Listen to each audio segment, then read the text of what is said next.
Assalamualaikum warahmatullahi wabarakatuh.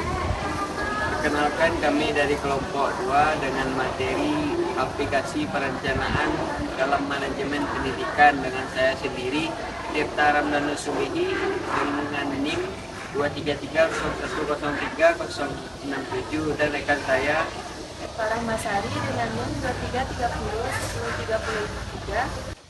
Selamat menyaksikan.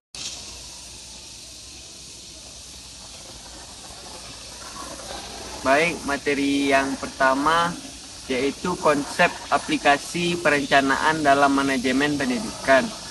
Konsep aplikasi perencanaan dalam manajemen pendidikan adalah suatu rencana pendidikan mulai dilaksanakan atau diaplikasikan jika setiap kegiatan sudah disahkan untuk dilaksanakan.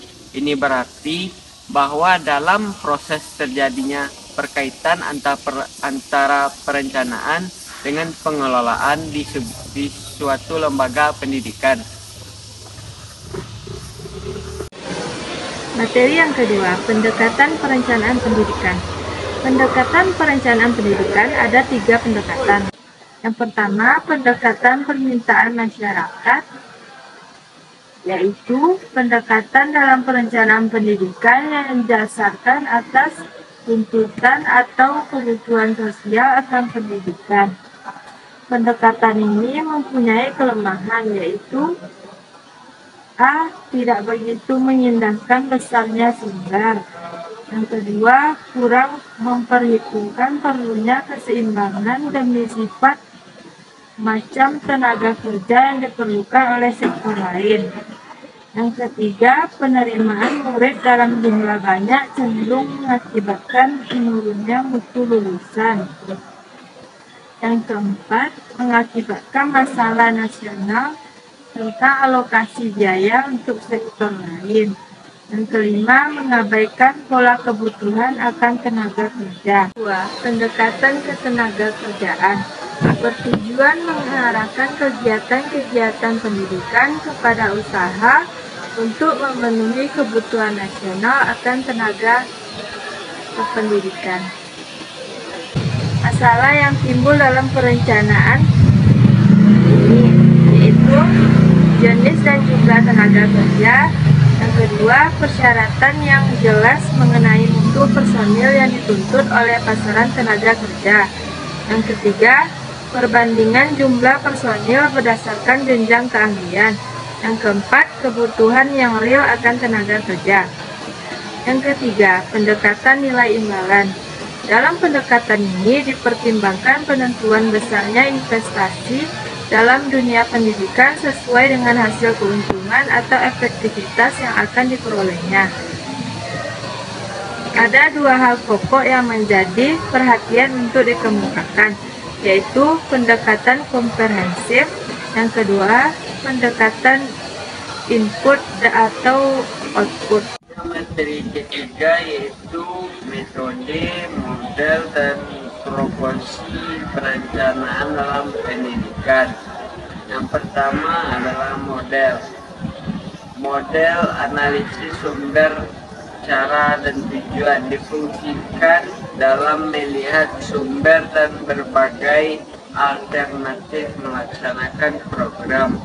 Yang kedua, metode analisis masukan dan keluaran difungsikan dalam melakukan analisis berbagai faktor input proses dan output pendidikan. Yang ketiga, metode proyeksi difungsikan untuk merencanakan pendidikan pada tingkatan institusi pendidikan. Selanjutnya, model perencanaan komprehensif berfungsi dalam menganalisis perubahan yang ada pada sistem pendidikan yang menyeluruh. Yang kedua, model target setting dibutuhkan cara agar bisa memperkirakan perkembangan dengan waktu. Selanjutnya yaitu proporsi perencanaan pendidikan. Perencanaan harus memiliki pandangan jangka panjang. Yang kedua, perencanaan harus diintegrasikan kepada pembangunan masyarakat. Yang ketiga, perencanaan harus bersifat komprehensif, yaitu menganalisis perubahan yang ada pada sistem pendidikan dengan menyeluruh. Materi yang keempat, ruang lingkup dimensi jenis perencanaan pendidikan. Yang pertama, perencanaan dari dimensi waktu.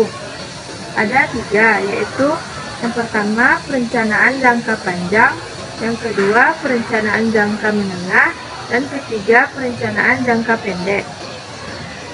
Yang kedua, dilihat dari dimensi spasial.